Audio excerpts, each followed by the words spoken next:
Hello guys, welcome back to our channel Literature Mitra.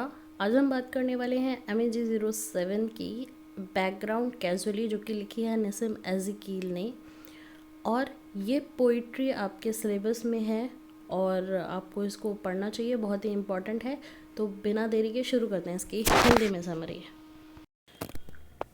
आज हम बात करने वाले हैं बैकग्राउंड कैजुअली बाय नसीम एज़ेकील की। नसीम एज़ेकील की ये जो पोएम है, ये बहुत ही बड़ी लॉन्ग पोएम मानी जाती है। 79 लाइन्स की ये पोएम है। इसे पब्लिश करा गया था 1965 में और इसमें बहुत ही कम राइम है, यानी कि कहीं राइम है कहीं नहीं है, बट ज़्यादातर नहीं है। इसका जो नेचर है वो ऑटोबायोग्राफिकल नेचर है। इसकी लैंग्वेज जो है वो बहुत ही सिंपल है और इसे 3 सेक्शंस में डिवाइड किया गया है। फर्स्ट सेक्शन जो है वो पोइट का चाइल्डहुड डिपिक्ट करता है। सेकंड जो सेक्शन है वो अडल्टहुड डिपिक्ट करता है और थर्ड जो सेक्शन है वो ओल्ड एज को डिपिक्ट करता है। तो गाइज़, ये है जो बहुत ही सिंपल सी लैंग्वेज है। मतलब सिंपल से मतलब ये है कि अगर आप इसे पूरी पढ़ते हैं 75 लाइन्स की लॉन्ग पोएम, तो आप इसे समझ जाएंगे। और मैं आपको poem by poem, line by line आपको समझाती हूँ। A poet rascal clown was born, the frightened child who would not eat or sleep, a boy of meagre bone. जब पोएट जो था वो पैदा हुआ था, जब छोटा था, तो वो बताते हैं कि वो एक यहूदी कम्युनिटी से बिलोंग करते थे। और इंडिया के जो लोग हैं, इसका बैकग्राउंड यही है कि इंडिया के जो लोग हैं वो उन्हें एलियन मानते थे, बहुत ही इन्फीरियर मानते थे और इन्हें हमेशा ही नफरत से देखा जाता था। तो ये जो बच्चा है जो पैदा हुआ, यानी कि नसीम एज़ेकील अपने बारे में बात कर रहे हैं कि जब ये पैदा हुए, जब ये छोटे थे, तो ये कभी कभी इतना डर जाते थे कि ये कुछ खा नहीं पाते थे, सो नहीं पाते थे।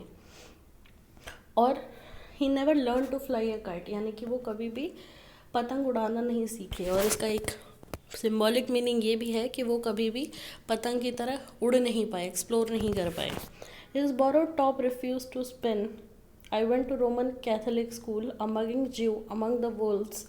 यानी कि वो एक प्रे की तरह थे वुल्व्स के लिए, यानी कि लोमड़ी के लिए जैसे शिकार की तरह काम करते थे ये यहूदी, यानी कि ज्यूज़। और इनको हमेशा ही नफ़रत की तरह देखा जाता था। ये एक रोमन कैथोलिक स्कूल में गए थे और इनको हमेशा ये बोला जाता था कि तुम्हारी वजह से जो है वो क्राइस्ट को मार दिया गया, तुम लोगों ने मारा है। अ मुस्लिम स्पोर्ट्समैन बॉक्स माई ईयर्स, एक मुस्लिम स्पोर्ट्समैन ने तो मेरे कान पे मारा भी था, ठीक है। और I grieve in terror of the strong but undernourished Hindu lads, their proposition always wrong repaired me by my passivity. तो ये बताते हैं कि मैं इतना ज़्यादा डर जाता था उन हिंदू लोगों से और उन मुस्लिम लोगों से कि मैं हमेशा डरा सहमा ही रहता था। At home on Friday nights, the prayers were said. My morals had declined. I heard of yoga and Zen. Could one perhaps be Rabbi Saint? The more I searched, the less I found. तो ये जितना ही ज़्यादा ढूंढने की कोशिश करते हो थे उतना ही कम ये पाते थे। इसके बाद जो है गाइस, इसके बाद शुरू हो जाता है हमारा अडल्ट एज, शुरू हो जाता है जब ये बताते हैं कि ये 22 एज के थे और उसके बाद ये चाहते थे, इनकी जो फैमिली थी वो चाहती थी कि ये अब्रॉड जाएं पढ़ने लिखने के लिए और वहाँ पे अपनी एजुकेशन करें। बट इनके पास इतने पैसे नहीं होते थे कि ये वहाँ पर जाके अपनी पढ़ाई पूरी कर सकें। 22 time to go abroad, first the decision then a friend to pay the fare, philosophy poverty and poetry, 3 companion shared my basement room. इनके एक फैमिली फ्रेंड थे जिन्होंने हेल्प करी, पैसा दिया, लेकिन वहाँ पे भी जाके आई ले इन बेड 2 years अलोन, यानी कि वहाँ पे भी इन्हें लोनलीनेस का ही सामना करना पड़ा 2 साल तक। और उसके बाद एक औरत आई, then a women came to tell my willing ears and I was the son of the man. इसके बाद एक वुमेन आई जिन्होंने इनको मोटिवेट किया, इंस्पायर किया और इन लोनलीनेस से बाहर निकाला। I knew that I had failed in everything, a bitter thought, so in and English cargo ship taking French guns and mortar shells. एक कार्गो शिप था इंग्लिश का जो कि फ्रेंच गन्स और मोर्टार शेल्स को India या China में भेजता था। तो वहाँ पे उनकी डेक्स को साफ़ किया, वहाँ पे पेमेंट करी और उसके बाद वो उस कार्गो शिप से वापस आए, क्योंकि उनके पास इतने पैसे नहीं थे और वहाँ पे लंदन में वो सब कुछ उनका फेल होता जा रहा था। And I learn to laugh again at home. घर आने के बाद उन्हें बहुत ही राहत की सांस मिली, उसके बाद इन्होंने खुश होना सीखा। Some reading had been done but what I observed except my own exasperation all Hindus are like that. My father used to say when someone talked too loudly or knocked at the door like a devil, they hogged and spat, they sprawled around. I prepared for the worst, married, changed jobs and saw myself a fool. इसके बाद भी लेकिन इन्हें यहाँ पे भी struggle करना ही पड़ा, और जो हिंदूज़ का बिहेवियर था वो अभी तक भी चेंज नहीं हुआ था। अभी तक भी इनके लिए ये वो एलियन ही थे, और अभी भी लो कम्युनिटी थी, और इन लोगों की जो जॉब थी वो सीड क्रशिंग की जॉब थी, जो कि बहुत अच्छी नहीं मानी जाती थी। My ancestors among the castes were aliens crushing seed for bread. One among them fought and taught, a major bearing British arms. He told my father sad stories of the Boer War. I dreamed that firesman had bound my feet and hands.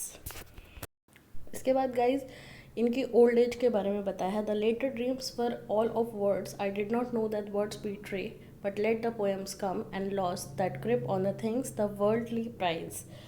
इसके बाद ये बताते हैं कि सिर्फ war ही जो है वो हार्म नहीं करती, बल्कि वर्ड्स जो हैं वो ज़्यादा हार्म करते हैं। और इन्होंने अपनी सफ़रिंग बताई, और जब इन्होंने पोएम लिखना शुरू किया, इन्होंने रियलाइज़ किया था कि इनके अंदर राइटिंग पोटेंशियल है, तो इन्होंने कहा कि भाई मैं हिंदू मुस्लिम के ऊपर नहीं लिखूँगा, क्योंकि हमें हमारी कम्युनिटी को ऑलरेडी एक्सक्लूड किया जा रहा है। तो अगर मैं इनके बारे में लिखूँगा तो मुझे अपने दुश्मन और नहीं बढ़ाने।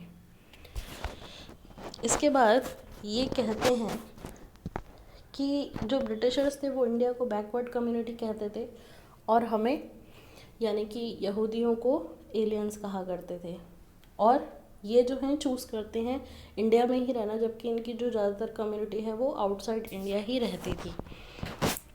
I would not suffer that again. I look about me now and try to formulate a plainer view. The wise survive and serve to play, the fool to cash in on.